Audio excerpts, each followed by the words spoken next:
Hi, would it not be interesting if I have a web-based interface where I can upload my data, select some parameters, and then select the algorithm that I want to run the data against, and then finally get a bunch of nice output, confusion matrix charts, future importance, and other interesting charts that I can get more insight on how the model performed and what exactly the data reveals.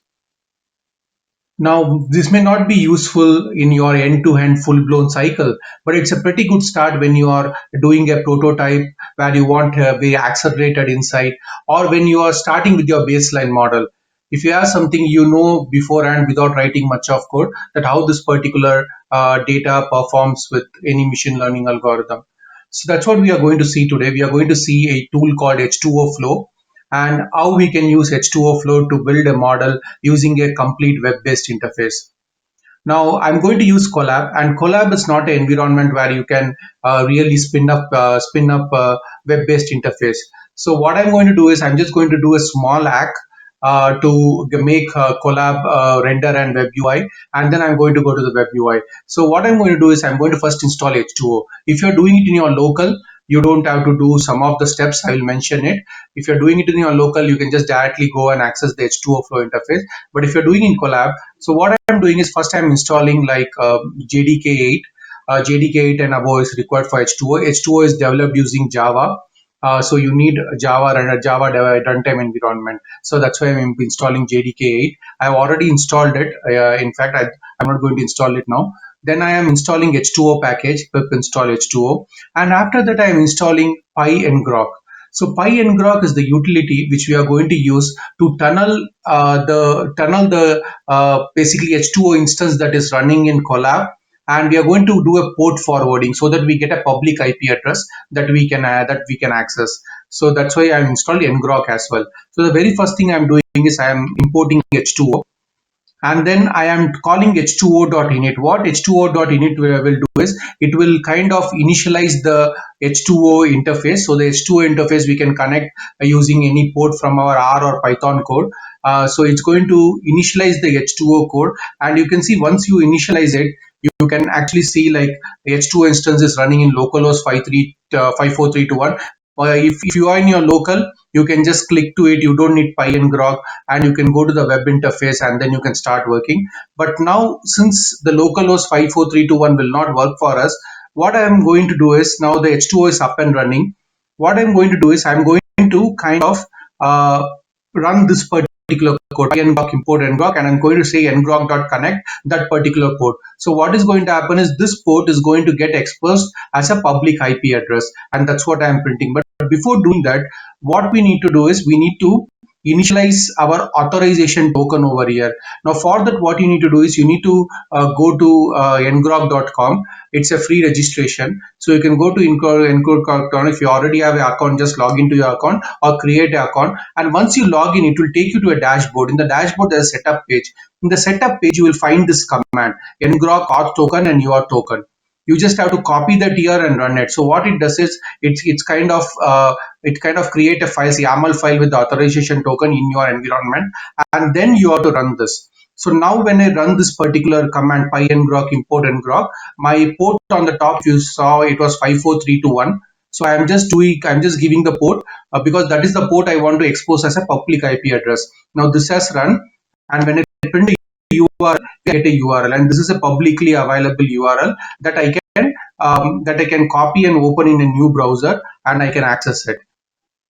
Now what I have done is I have taken that URL that we saw, and then I have just created a new tab and then ran it, and we come to this particular interface which says H2O Flow on the top. And what we are going to do is from now we are going to use web interface to develop our first ML model. So let's get started. So what I am going to do is I am going to click on the import file option. Either you can click the import file over here, or you can go to the data on the top and select import files.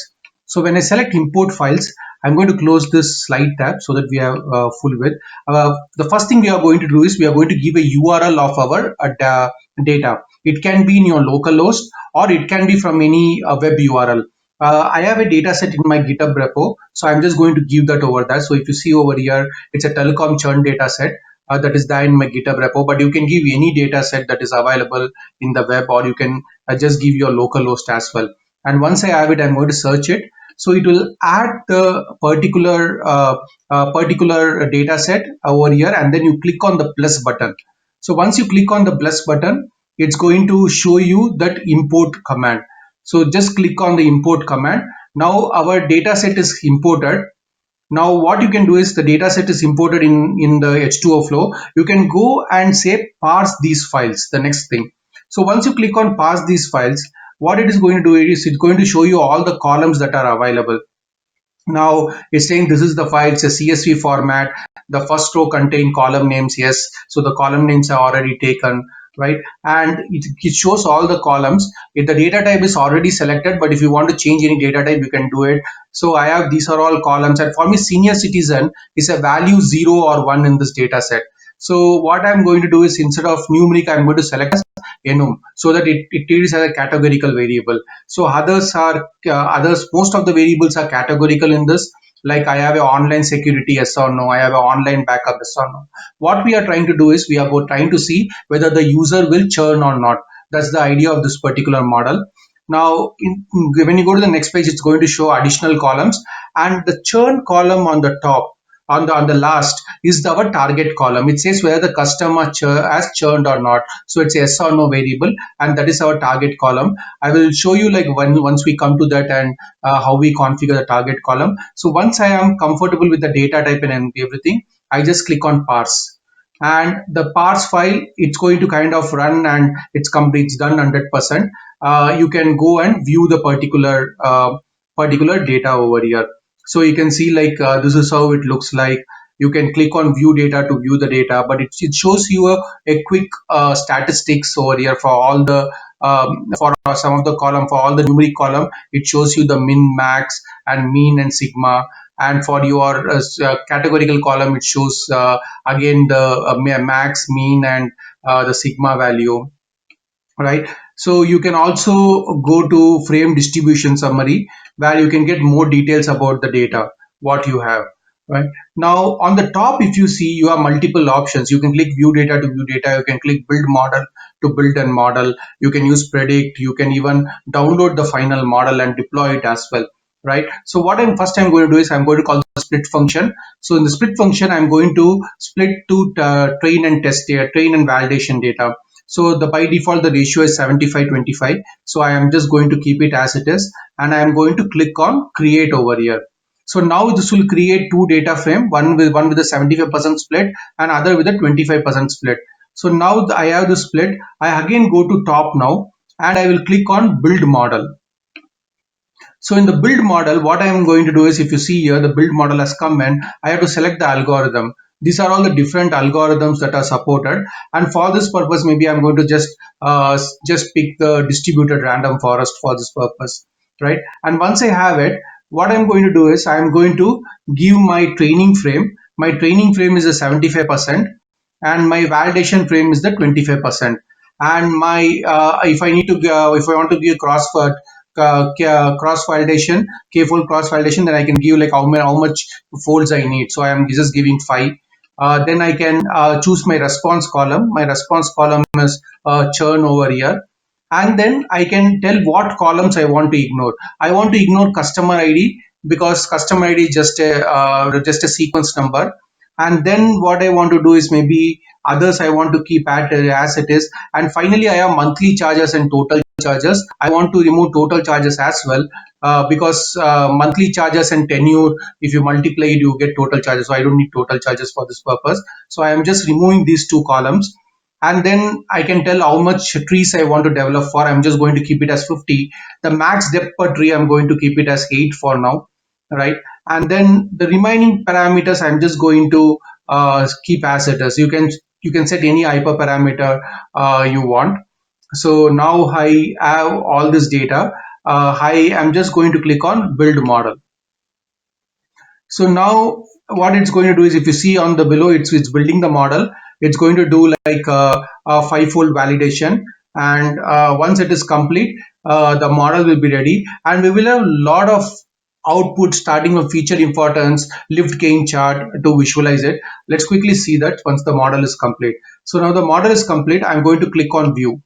right? And if you see, once I click on view, it's going to show me the model. There are, you can call the predict function, you can call, now H2O provides two form of model output. One is Pojo and second is Mojo. Now Pojo is nothing but a plain old Java object. So you can take the Pojo object and deploy it in your Java application.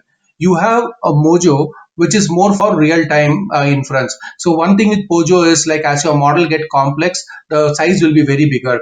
Now Mojo is a binary format which is optimized for size as well as performance. So you can, I will come to this once I show you the charts and all. So you get multiple charts, you get like the scoring log loss chart, and you can see after 20 trees it's almost zero. So maybe I can just kept number of trees as 20. You can see like the ROC curve, the AUC is 0.83 over here. And similarly, like it shows you other value. You can change your threshold criteria and see how the AUC is. And then you can see the variable importance. And as per this variable importance, the contract column and tenure column and the online security, the payment method are pretty important column, top importance column. You can see the confusion matrix over here, the training metrics and the validation metrics. The training metrics, if you see, like for the no category, the precision is pretty good. But for the yes category, it's around 0.58.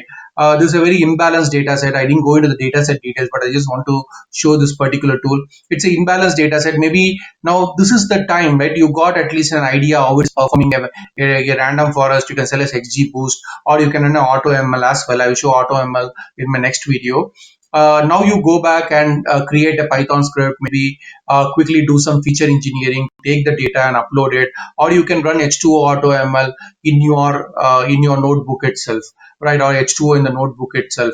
In fact, like I have a separate video on H2O AutoML. You can click the link on the top and watch it. But this does not require any coding knowledge to start with, right? So you can if you feel like, okay, if the model will really work for the data, then you can start writing a Python or R program depending on your comfortability. It shows a lift gain chart, and there are a lot of metrics to show. If you see the cross validation metrics, it will show you a lot of information. You can click on review Pojo, preview Pojo. So preview Pojo will show you a Java code that you can take and deploy. It's just Java code. You can take this Java code, just download the dependencies, add the dependencies to your Maven file. You can create a Spring application and then deploy it, and it's ready for inference. Right? It shows the entire Java code, and since it's a random forest, you will have a lot of if-else condition. So if you go down, you can see like in the trees and all, it will be nothing but a bunch of if-else condition, and finally there will be a score.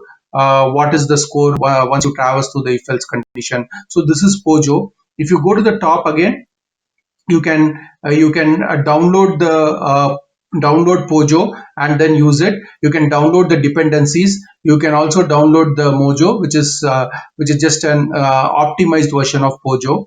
You can also call the predict function over here, and in the predict function you can pass a new frame. In this case I'm just going to pass the validation frame itself. I've not created three frames. It's just to show you, and then you can just call the predict. So it's going to call the predict, and finally, like, again give you a bunch of charts over here that you can go and see like how it performs over here. So the idea is you can just use a web interface to at least start with an baseline model or get an hypothesis done, right? You may end up writing a lot of code as you start with feature engineering and everything, but this at least saves your time in the initial phase of it. And that's about it. Thank you very much.